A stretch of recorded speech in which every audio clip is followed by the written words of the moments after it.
singularity. In the black hole, mathematically it's proven that it exists, it should, but it's not observed, it's not been observed. If you come to a point that I think the point of our understanding, our observation and everything, it's more like the spectrum of light. As the light breaks down in certain visible lights, now we know there are ultraviolet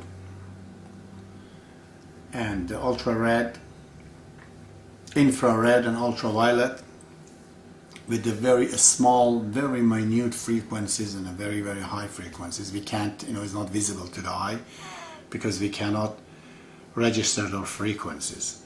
But they are waves, they exist. I think matter itself is like this. It's in a spectrum of our understanding, of our observation, of our registrations, that we know so many elements that we can register.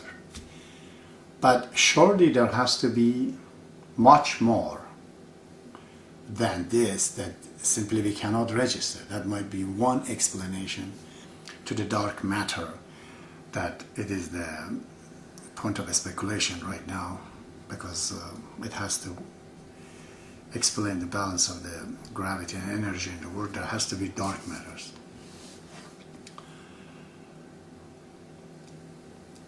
As for the origin of time,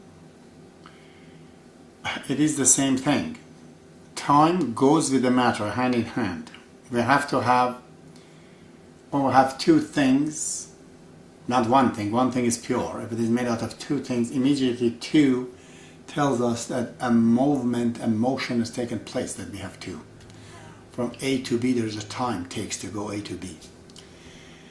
And that is time. So time comes with the matter. If you want to know the original, when was the beginning of things, that's again impossible. We can only find the B and E, which is the beginning and end of an event. Let's say the beginning of the Big Bang and the Big Crunch, which is the end of the universe. This is the B and E of the universe, the beginning and end. We would know this, but we cannot apply this B and E to the pure, because pure does not need time. Time is not applicable to it. It's timeless. There's no requirement for motion for it to be there. It's just there. And the whole universe could be made out of it. As Baha'u'llah says, quintessence of everything. But yet, everything is incapable of knowing what they are made out of.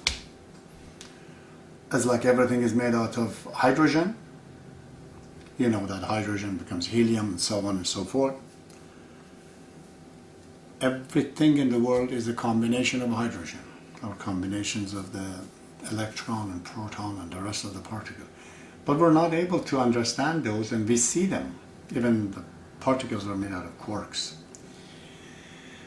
So we could be made out of something that we know it in combination, but we do not know what the origin of the very combination is. This is like the number 1 hidden in all other numbers. All the numbers are nothing but combination of the number 1.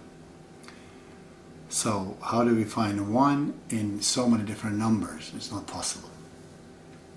It is the same to find the origin of the matter. And it seems that logical that since everything is made out of that things, if that thing is intelligent in a way that we don't know what that intelligence is or awareness is, it simply knows everything. It does not even require to be intelligent. For example, intelligence is good in the earth for us to know if the earth is curved, if it is circle.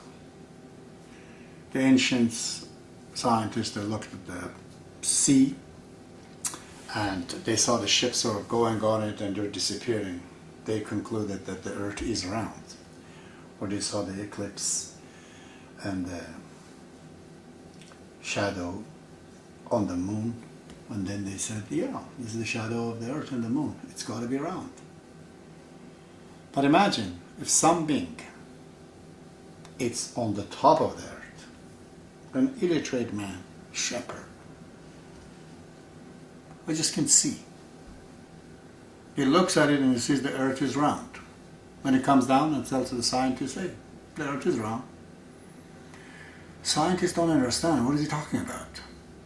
They know he's telling the truth, but they don't know how he knows it. He says, oh, I was up there. They can't understand again. How could he be up there when they are in the ground? But they want to deny him, but they say he's telling the truth. We concluded that the earth is round. That is how, if we are in different dimensions, we do not need even to be intelligent. Just a different dimension helps us to just look and observe. It could be just a dummy, but we see the earth is round. So, when we talk of intelligence in that way, it is not applicable to the one thing that its combination is the whole universe. It's like the center of a globe. From the center in the middle of the globe, if you're sitting in there, you can observe the entire surface. So anywhere you look, you can see it. But those who are at the top, they don't know what the other side is. While you're in the center, you can see everything. That's how, in my opinion anyways, God works. Therefore, the beginning of time is pretty much attached to the beginning of the matter, and matter, if it is pure, that is not called matter, it would be prime matter. In that sense, there's no time. The only way time begins is when two has to be made, which I said, the prime will, which is entirely metaphysical, and the prime matter, which is in a way physical.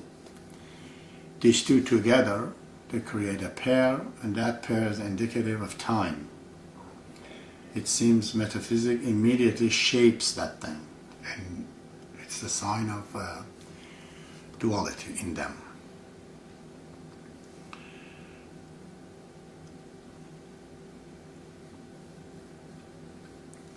So, if we continue this subject on other issues which are part of the writings, I want to go back to that, the writing of Baha'u'llah, that it says that essentially there is no beginning for us to understand that, okay, this is the beginning of the matter. And that's really kind of interpretations of the quotations that Baha'u'llah tells us, because somebody is asking me, how could this there be? And he was not a scientist. I said, yeah, but he's in the different dimensions and he sees what we have to observe. And we have to calculate. He does not need these calculations. In a different level of existence, he could see all of these things. And his word becomes criteria for us. I'd like to continue the other discussions, but I think the topics are very many. This is one of them that I discussed today, and I conclude this program today. But I shall be talking about the theory of evolutions in detail, as whether there was evolution or not, or there's creations, what creation is, and a few other things later on.